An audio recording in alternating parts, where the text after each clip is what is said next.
ఈ అబ్బాయి బాతుగుడ్లను తీస్తున్నప్పుడు ఒక బాతుగుడ్డు అనుకోకుండా కింద పడిపోతుంది. చూస్తే అందులో బంగారు గుడ్డు కనిపిస్తుంది. ఇది నిజంగా బంగారమేనా అని చెప్పి టెస్ట్ చేస్తాడు. టెస్ట్ చేస్తే అది నిజంగా బంగారం అయి ఉంటుంది.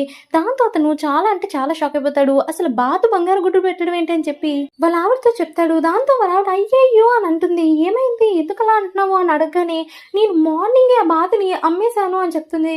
దాంతో అతను ఏంటి నిజంగానా, అది బంగారం బాతు, నువ్వు ఎలా అమ్మేస్తావు అని చెప్పి వెంటనే వాళ్ళిద్దరూ కార్ వేసుకొని వెళ్తారు. నేను మీకు 300 రేట్ డబ్బులు ఇస్తాను, దయచేసి ఎలాగైనా ఆ బాతుని ఇచ్చేయండి అంటే సరే వెళ్ళి తీసుకో అని అంటారు. షెడ్కి వెళ్ళి చూస్తే అందులో చాలా బాతులు ఉంటాయి.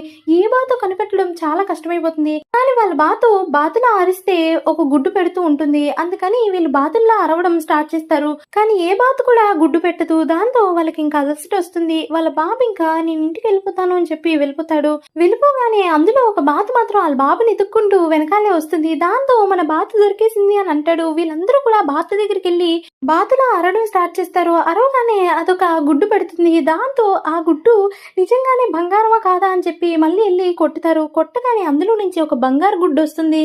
వీళ్ళు చాలా అంటే చాలా ఆనందపడి ఇంటికి తీసుకొస్తారు. తర్వాత ఇక మీదట ఎలాంటివి కొనుక్కోవాలి, ఒక్కొక్క బంగారం గుడ్డు చాలా అంటే చాలా ఖరీదు వస్తుంది అని చెప్పి మాట్లాడుకుంటూ ఉంటారు. వాళ్ళ బాబు మాత్రం ఆ బాతుని అస్సలు వదలకుండా పక్కనే పడుకోబెట్టుకుంటాడు. వీళ్ళు కూడా ఆ బాతుని చాలా అంటే చాలా జాగ్రత్తగా దాస్తారు.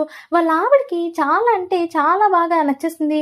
చాలా ఫేషియల్స్, కార్లు, బంగ్లాలు అన్ని కొనేయాలని మాట్లాడుతూ ఉంటుంది. అలాగే ఒక్కొక్క బంగారు గుడ్డుకి ఎంత డబ్బులు వస్తుందా అని చెప్పి బ్యాంకుకి వెళ్ళి మాట్లాడుతుంది. అలాగే తను చాలా అంటే చాలా కాస్ట్లీవి కొనుక్కొని హ్యాపీగా ఎంజాయ్ చేయాలి లైఫ్ ని అనుకుంటుంది. ఇంతలోపు వాళ్ళ పక్కింటి అతనికి డౌట్ వచ్చి ఆ బాత్ దగ్గరికి వెళ్ళి గట్టిగా అరవగానే ఒక గుడ్డు పెడుతుంది. అందులో చూద్దామంటే వాళ్ళ ఆవిడ వచ్చి ఈ గుడ్డు మాది అని చెప్పి తీసేసుకుంటుంది. అతను కేసు వేసి ఎలాగైనా సరే వీళ్ళందరినీ లోపలికి వెళ్ళాలి అనుకుంటాడు. అప్పుడు జడ్జ్ గారు ఆ గుడ్డుని పగలగొట్టి చూస్తే అది మామూలు గుడ్డు అయి ఉంటుంది. ఇది మామూలు గుడ్లే పెడుతుంది కాబట్టి ఇది మామూలు బాతే, బంగారు గుడ్లు పెట్టే బాతు కాదు అని చెప్పి జడ్జ్ గారు ఆ కేసుని కొట్టేస్తారు. అప్పటి నుంచి ఆ బాతు బంగారు గుడ్లు పెట్టడం మానేస్తుంది. Subscribe!